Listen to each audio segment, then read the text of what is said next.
Hello my dears, कैसी हैं आप सब। Welcome to my YouTube channel let's go to success.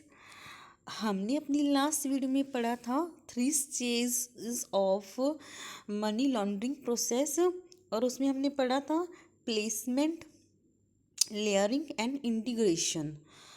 अब देखिए उसमें क्या था कि जो पैसा है वो प्लेसमेंट होकर लेयर हो रहा है, फॉरेन कंट्रीज़ में जा रहा है। तो पैसा क्या है, एक कंट्री से दूसरी कंट्रीज़ में जा रहा है तो इंटरनेशनल इशू बन गया जी, बन गया या ना, नहीं बना, बन गया। तो इसके लिए ग्लोबल इनिशिएटिव होनी चाहिए, ग्लोबली कोई ऐसी मेजर्स होनी चाहिए जो मनी लॉन्ड्रिंग को रोक सकें। ऐसी होनी चाहिए, ज़रूर होनी चाहिए। तो हम ऐसे ही ग्लोबल इनिशिएटिव्स के बारे में पढ़ने जा रहे हैं जो क्या है, ऐसे स्टेप्स को डिफाइन करते हैं, ऐसे प्रोविजंस बनाते हैं जिससे मनी लॉन्ड्रिंग है वो रिड्यूस हो सके, या फिर जो मनी लॉन्डर हैं, टेररिस्ट हैं, उनको ट्रेस किया जा सके। तो prevention of money laundering act 2002 के अंडर कौन कौन सी ग्लोबल इनिशिएटिव्स को बनाया गया है, तो देखते हैं इसके अंदर। एक तो है financial action task force, council of Europe convention, the Vienna convention, resolution of international organization of securities commissions, Europe commission and Basel's committee. सबसे पहले है FATF, financial action task force, established by G7 summit in Paris in 1899। 1899 में 7 countries की एक meeting हुई Paris में, तब ये एस्टेब्लिश हुआ फाइनेंशियल एक्शन टास्क फोर्स। तो इस कमेटी ने आपस में एक समझौता किया कि ऐसे रूल्स बनाए जाने चाहिए, ऐसे स्टैंडर्ड फिक्स किए जाने चाहिए जिससे मनी लॉन्डर को ट्रेस किया जा सके, मनी लॉन्डर को रिड्यूस किया जा सके। It is inter government body to counteract ML। ये कई सारी जो कंट्रीज़ हैं उनकी गवर्नमेंट हैं, वो मिलकर रूल्स एंड रेगुलेशन बनाती है, इसीलिए इसको बोला गया inter governmental body. It sets standards and ensure effective implementation, policy making body.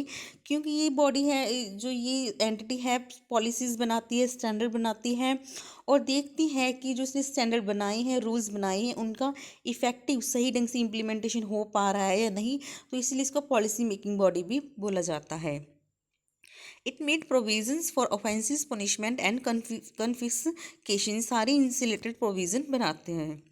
अब इसके फंक्शंस हैं, रिव्यू द टेक्निक अडॉप्टेड, जो भी टेक्निक बनाई है मनी लॉन्ड्रिंग को कम करने के लिए, उस टेक्निक्स को रिव्यू करना कि वो टेक्निक्स इफ़ेक्टिव हैं या नहीं। It defines procedures and measures to be taken against money laundering. It spread awareness among non-member countries to reduce ML। जो नॉन मेंबर कंट्रीज़ हैं उनमें भी अवेयरनेस को स्प्रेड करती है, जागरूकता फैलाती है कि मनी लॉन्ड्रिंग को कैसे रिड्यूस किया जा सके।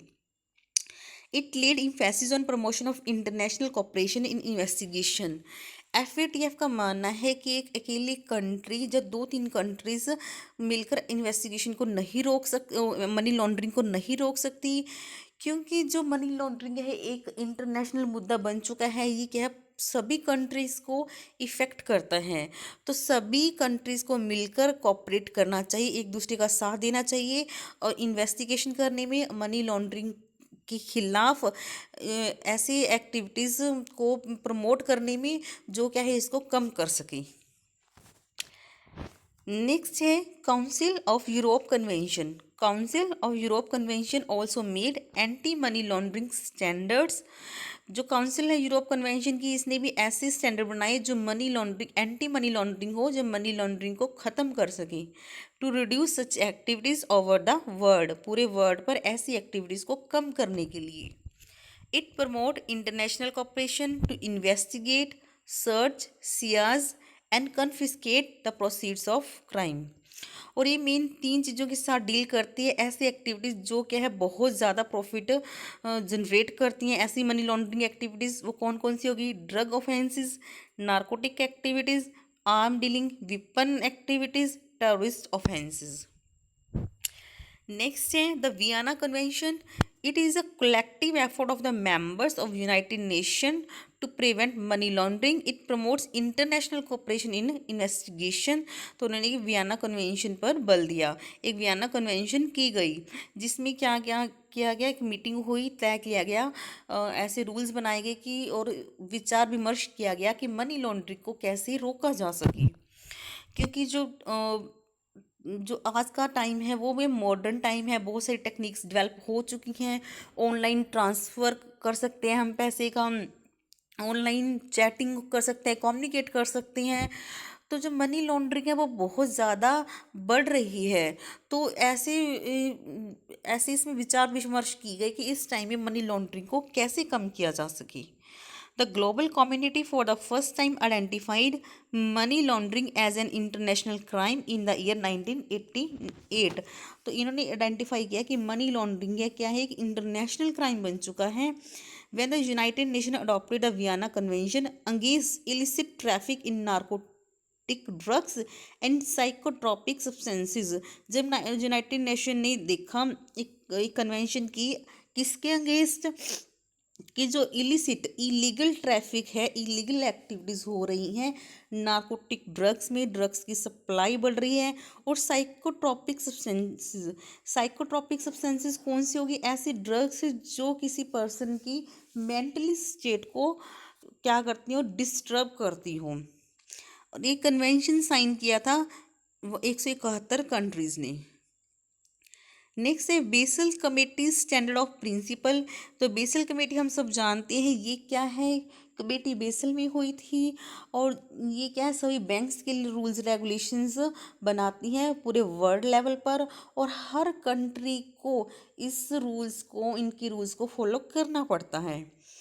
तो इसने इशू किए प्रिंसिपल्स, ऑब्वियसली वो किन पर अप्लाई होने थे, बैंक्स पर। तो बैंक्स के लिए इसने क्या किया, दो पर्सन, जो नेचुरल पर्सन भी हो सकते हैं और लीगल पर्सन, दोनों की जो कस्टमर हो सकते हैं, टू टाइप्स के कस्टमर हो सकते हैं, उन दोनों के लिए rules and regulations guidelines issue की। जैसे कि identity of customer, suspicious transactions, track proper record, इन सब के लिए क्या किया, गाइडलाइंस इशू की कि कैसे कस्टमर को आइडेंटिफाई करे, कैसे ट्रांजेक्शन्स को रिकॉर्ड करे। It first published its guideline on the sound management of risk related to money laundering in January 2014। I hope आपको समझ आया होगा। Thank you, good luck.